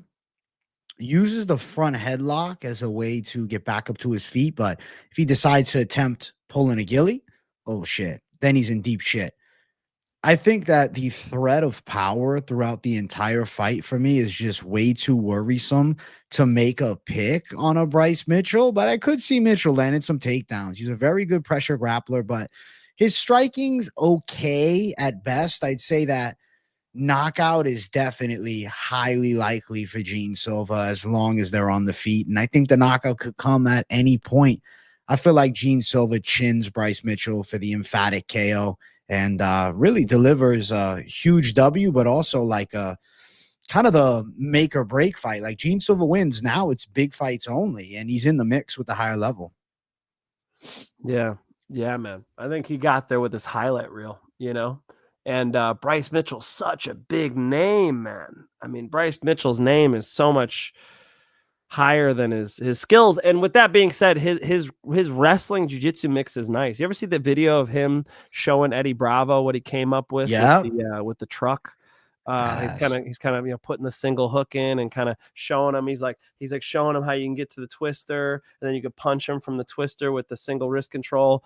It's dope, dude. He's got great jiu-jitsu, dude. Even Eddie's like, damn, this is sick. So yeah, he's kind of a Paddy Pimblett to me, and they're on the same card. He's kind of a Paddy Pimblett where it's like, damn, his jiu-jitsu is really impressive, actually. To see jiu-jitsu like that in 2025 and in the UFC. So many people just standing up on the ground. Like so many people just try and either pin the guy down, pass, ground and pound, or, just stand up if you're on your back. No, these guys are going for finishes, dude. They want whatever they can get. So I respect it. I do. I don't respect his opinion on physics, astrophysics, historical events, religion, etc. But his jiu-jitsu, his wrestling, his general grit, his balls, he's got balls. I respect it. So Bryce Mitchell's a tough customer. It's not an easy fight for Gene Silva. I think some people are looking at this like Bryce Mitchell standing on the train tracks and it's just gonna run his ass over. That could happen. But I think Bryce Mitchell hits a takedown here. I think it's a fight. And I think Gene Silva finds a way to put him out. Gene Silva knockout second round. Looking at the odds, minus 250 for Gene Silva, plus 211 for Bryce Mitchell. Silva by knockout at plus 115. Silva by KO in the second round is plus 525, Mike Finch. Plus 525 for what? Second round? Knockout in the second round. Oh, man. You know me and these fucking props. Oh, yeah. It's not worth your risk. I got Sean Brady strangle. I got Sean Brady submission plus 350. Holla. That was sick. But do I go for props normally? I do not. So Gene Silva parlay piece is what you're saying. Yeah. I think Gene's going to chin Bryce, man. I like Bryce Mitchell, but he just doesn't have the striking. And as good as his grappling is, I feel like Gene Silva's not like a schmuck on the ground.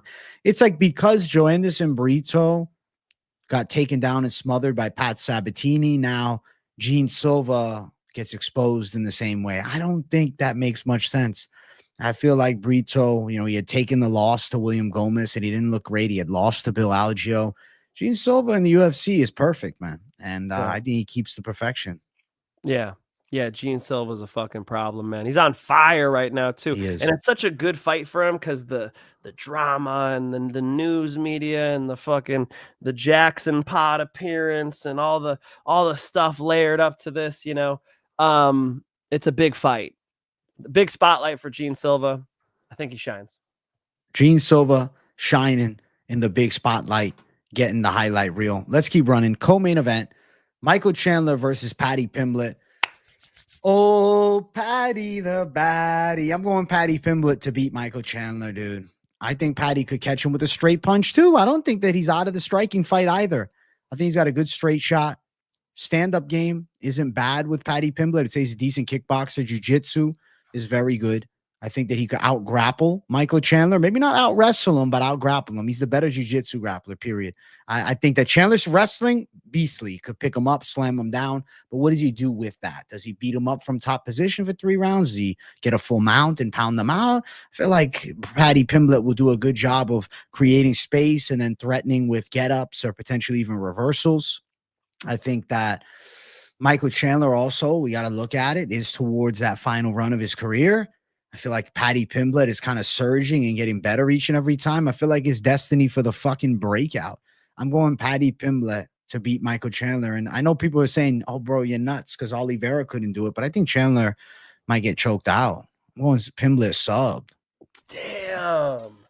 Motherfuckers be on Paddy Pimblett. Yeah. Motherfuckers be on Paddy Pimblett. He's a legend, bro. That's his a future legend. I like Paddy a lot. I like Paddy, dude. I like Paddy. He's damn, good. Bro. That's crazy how many people are on Paddy Pimblett. I'm on Michael Chandler. I think Michael Chandler's striking is better. I think his wrestling is much better. I think Paddy Pimblett's jiu-jitsu is better. But, I mean, Michael Chandler hasn't had big issues on the ground. Well, we got 1 submission loss in his career of fucking 40 fights or 30-something fights or whatever he's got. I mean, look at they both share Tony Ferguson, but the schedule for Michael Chandler, I don't need to tell y'all. Charles Oliveira, Dustin Poirier, Justin Gaethje, Dan Hooker, Benson Henderson. This motherfucker fights everybody, and Paddy Pimblett's got 1 good win, and it's over King Green, who just got knocked the fuck out by Roofy. Beyond that, Jared Gordon, Jordan Levitt. Jordan Levitt should have been on that gay list, by the way. I saw somebody ask him, but you didn't bring him up. He's not, though. He's not. He's got a wife and kids, my friend. Does he? He does. Is it an exit only, though? Maybe not. I don't know. Nah, Jordan's a good guy, bro. We ain't trying to shit on him. Yeah. My bad, Jordan Levitt. Listen, Michael Chandler versus Paddy Pimblett is fun. I know a lot of you motherfuckers are buying the wig. They want to put on the fucking. Do I have my? I need a Paddy wig. What am I doing? I can't even fit in one with this hair. I had the Trump wig. I wonder where. Put the Trump wig on. Hold up. Oh shit, is this it? I didn't put it back in there, but I got the. I could have put this on. I'm not trying to rep for them. I could have put this on. Okay, this is me with the Paddy hair. All right, maybe I'll do it for my my next show. You should. I want to see it. All right, I gotta go find the fucking Paddy wig. Paddy's. Can I rant? Is that okay? Rant. Paddy's overrated. Okay, he had a good performance against Bobby Green. It's Bobby fucking Green, dude. Bobby Green, who got knocked out by Drew Dober. Damn it. Okay. All you fuckers who bet on Drew Dober against Manuel Torres, I had Manuel Torres as my lock, and then I fucking switched it because every other smart person was on Drew Dober.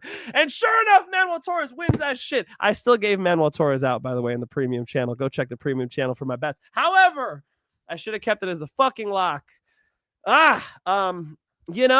I just feel like Paddy is a little overrated right now, and maybe Michael Chandler's a little underrated right now. Some valid criticisms. Michael Chandler likes to lose fights. He does good, and then he ends up losing. Look at who he's fighting. I think he's going to be able to really beat this kid up. I think it's submission or bust for Paddy Pimblett, and I don't think he's getting it. I'm on Michael Chandler, and I'm confident. Yeah. Yeah. I think plus 138, Michael Chandler. Mismatch, dude. I think he's a mismatch for Paddy Pimblett. I think Paddy Pimblett's not that good. Not that good. Okay. He can't box, bro. Chin up in the air, throwing looping shots. He deserves to be slammed with a Chandler right hand. He deserves it. Okay. Odds for the fight have Pimblett at -158. Chandler at +138. Yo, I think Patty the Baddie's live to club and sub. What the fuck? Submission for Patty the Baddie is +220. It's not even a crazy tag. Damn, Chandler is 38. I didn't know that. Chandler's getting dropped and subbed. He's getting taken out. Patty Pimblett's coming with the thunder, bro. Scousers don't get knocked out, bro. Scousers don't get knocked out, Mike Finch. Come on, He's getting dropped. He's getting dropped. Getting dropped. He's getting dropped. He's getting dropped. We'll see. He's getting dropped. We'll see. We'll see. We will find out. We will find out. Michael Chandler's a workaholic. My man is shape on shape. 3-round fight with Patty Pimblett. Y'all gonna say 15 minutes he's getting subbed? He might get decisioned. Decisioned, really? No, I think that's even less likely, bro. I think that's even less likely. He's gonna create some chaos in there and it's gonna work, man. Okay. Michael Chandler, decision. I like it. Okay. Yeah. Mike Finch with the big W. Michael Chandler pick. Mm-hmm. And it is 5 rounds. So if we said 3, we meant 5. Yeah. My mistake shit. If I said 3. Now you just made it worse. It's 5? It's 5. It's 5. It's 5. Yeah. It's 5. Well, now I'm going to pick flip to Patty Pin. No, I'm just kidding. I'm just kidding. That gives Patty more time. That's interesting. They definitely did Patty a favor with 5. With that being said, Patty's not used to 5 rounds. Patty has slown a bit in the earlier fights in the UFC as the fight's gone on. A little sloppier. And Chandler's been in a ton of 5-round fights. So it shouldn't concern me too much. But just knowing Chandler's style, less time the better, dude. If it was a 2-minute fight, Chandler would be the champ. Currently, I'm looking at the last time that Patty went 5 was against Soren Bach in 2018. Lost the decision. Had a win in a 5-round fight against Julian Erosa back in 2016. And then Nad Narimani, he ended up losing the decision to in 2017, 5-rounder. But to be fair, those are featherweight fights. He just went 5 rounds with Charles Oliveira. Well, I'm talking about Patty Pimblett. Oh, my bad. I'm like, what the fuck? Who are the fuck are these opponents? I thought you were going way back in Chandler. No. Of course, Chandler's been 5 rounds hella times. My bad. Hella times. So that's good. Yeah. We're sticking with it. Michael Chandler. Okay. Finch man going Michael Chandler. I am going to go Patty the Baddie. And we're going to jump to the main event of the evening. If you guys are watching and enjoying, make sure you guys smash the like button. If you're new to the channel, hit subscribe. Moneyline every Monday. Finch and I bringing the thunder. I'm live every single day with videos as well, so keep it locked in.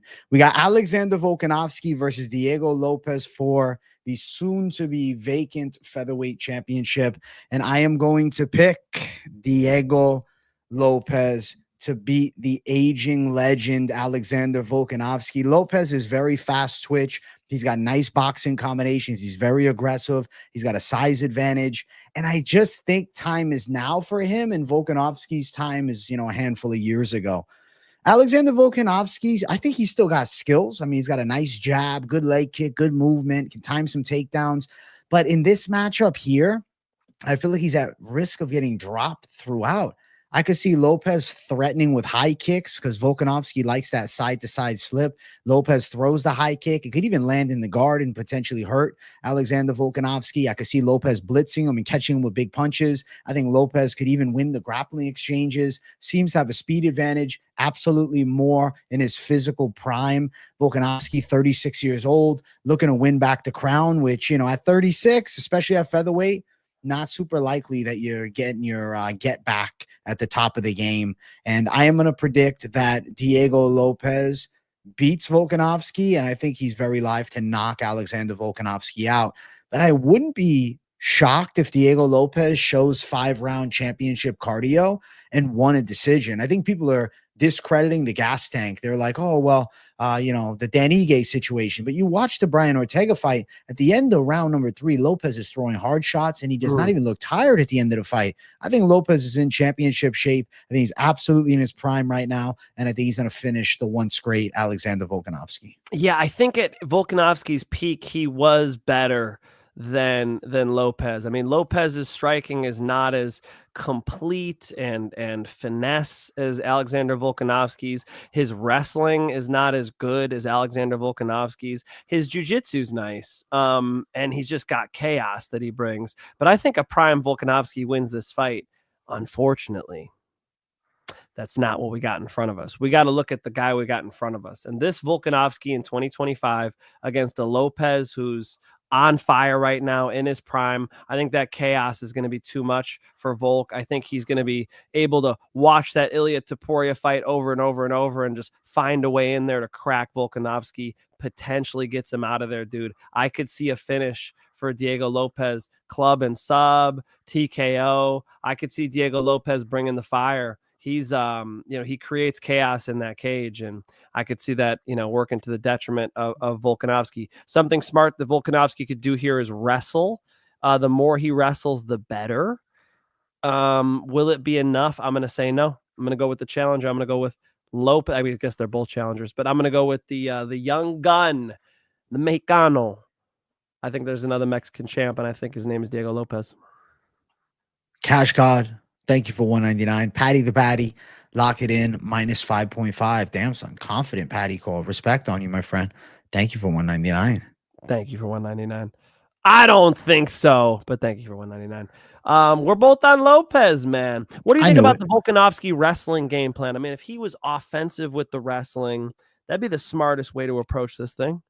The thing is, though, let's say he's successful. They go to the ground, lands a takedown, controls a little bit.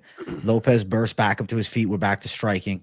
Volkanovski, then he's going to just wrestle again, get him. I don't know. I think as the fight starts to persist, that Lopes would stop a higher percentage of Volkanovski's takedowns as the fight gets later. And I feel like Volkanovski will be a sitting duck to the big power shots of Diego Lopes. Lopes, too, does a good job of staying in motion on the bottom. It's not like he's going to Yair Rodriguez it and just, kind of turtle up and quit. Diego Lopes has got good jiu-jitsu skills, man. So I don't think Diego Lopes is backing down. I don't think Diego Lopes is breaking if they hit the ground. And I definitely think more potential for a finish for Lopes. I mean, if Volk is to win, I'd anticipate he gets a real testy, hard-fought 5-round decision. But I just don't know if he can endure the Lopes striking onslaught, man. I think Lopes hits really fucking hard. He's getting better each and every fight. I mean, watch the Ige fight, then watch the Ortega fight, and you're like, damn, Diego Lopes is showing improvements. Mm-hmm. He's in his prime, man. And I think prime is everything. And I think the time is now. Diego Lopes anew. And I don't even think the Ige fight was his best look. But yeah, I don't either. Diego Lopes, has shown this ability to fight. Like he'll get, he's an exciting guy to watch. He'll get in the fire with people. And, Volk in the fire right now is not it. He needs to point fight. And he tried to do it against an Ilia Topuria. And maybe I should stop bringing that up because Ilia is better. I mean, I would pick Ilia over Diego Lopes. But Ilia was able to get in there and land one shot. I think Diego Lopes could do that multiple times to Volk and accumulate on him. And, father time beats everybody. And Volkanovski just, even just 10, 20% out of his prime, I think is enough for a Diego Lopes to capture it. So Diego Lopes, maybe it's a decision, but when I close my eyes, I see him getting pulled off by the referee. Same. Diego Lopes to win, currently at plus 105 as an underdog. Volkanovski around minus 125 is the favorite. So slight dog tag for Diego Lopes that could potentially shift as the week continues on because we're near even money now. If you think Diego Lopes is live for that finish, the knockout is plus 300 for Diego Lopes with the inside distance. If maybe you'd rather play that at plus 125. So not great on inside distance. But I think Diego nabs Volkanovski with some big ones and puts him out, man. I know that it's been a good layoff for Volk to recover that chin, but I just can't see him dealing with the barrage of attack from Diego, man. Boom, there he is. Yeah. You're locking in the plus 5.5 and the money line. He's ready. Let's go, Cash God. Thank you for 199, my friend. Shout out to you, bro. Lock in Diego plus 5.5 and money line it. He's doing both. Savage, brother. Oh, dog money? I actually didn't know that. Yeah, he's a slight dog. I actually didn't know that. Damn. I think the dog bites. Yeah, man. A couple dogs biting here. That's one of them. There's a couple dogs biting every card. But yeah, I can imagine. How old are we talking Volkanovski now? 37? 36, almost 37. 36. Not crazy, but yeah. And Islam and Ilya, I mean, can you get, you can't get better resume. Competition? Yeah, like it's gonna be pretty hard to find better competition than that. That's like number 1, number 2 pound for pound, or at least they should be anyway. I don't know what I know Islam's at the top of the pound for pound with John Jones, I assume. Yeah. I mean, on the other side, Brian Ortega and Dan Ige dubs, So I see it. But yeah, Volkanovski's, had a tough go of it. I think he'll, be hard pressed to even be where he was at in the Yair Rodriguez fight in 2023. The best thing he can do is approach it with a grappling mindset, and even then, I think he's in for a tough night. So I think he gets hurt on the feet and can't recover. Let's go. Diego Lopes and New this Saturday, I think, is how we finish this card with the major cherry on top, man. And I'm excited as hell for it. I'm excited as hell, man. This fucking card is awesome. How was the Ren Fair? I fucking love that place. Hope you had a turkey leg. I avoid the turkey legs because it just looks like they ripped it off the fucking turkey back there. I actually had AJ, you ever have fish and chips? Of course. Oh, man. Fish and chips can slap. Depends where you get them from. They can fucking slap. I was in London. It's September. If anybody is listening from London, y'all had some bomb fish and chips. It did live up to the hype, okay? The fish and chips. And for us Americans, it's French fries. But damn, the fit, it was tender, bro. They gave me a little something to dip it in. Oh, that was nice. Ren Fair, best fish and chips I've had since London, okay? Wow. So I did not have the turkey leg. Ren Fair was fun. I must admit, it's all, I better watch this hand gesture, huh? It's all wifey, okay? It's all wifey. So that's why we went. It's her birthday. Yeah, man. Hey, this is a good card, and I'm excited to see another pay-per-view. I feel like it's been a minute.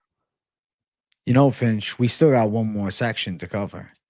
Those are the predictions, but we got to make some magic happen. It's time for the parlays. All the competition that try to compete, stand back, watch the bomb drop. Parlay time. Open up your wallets and let's bet on some fist fight. Yeah, parlay time. I know it's late night because AJ can barely sing that shit tonight.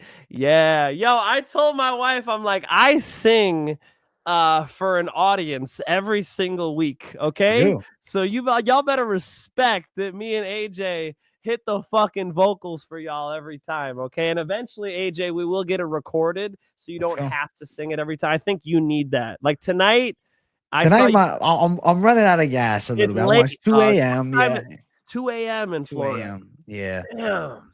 Yeah, it's 10:58 here. It's not early here. You're living lavishly at 10:58. Hey, people love it though. People love it. Hey, listen, I'm always down. I'll stay up all hours if I got to. I make it happen. All right. Okay, let's do a rare one. You go first. A rare one where I'm going first. All right, I'm gonna go Sean Woodson because I think we need something with a little value to kick it off. Ooh, Sean Woodson. Bro, I think I got some value picks on this one. I think there's plenty of value.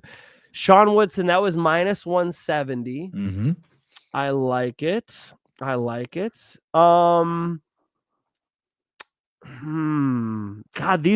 they're all value.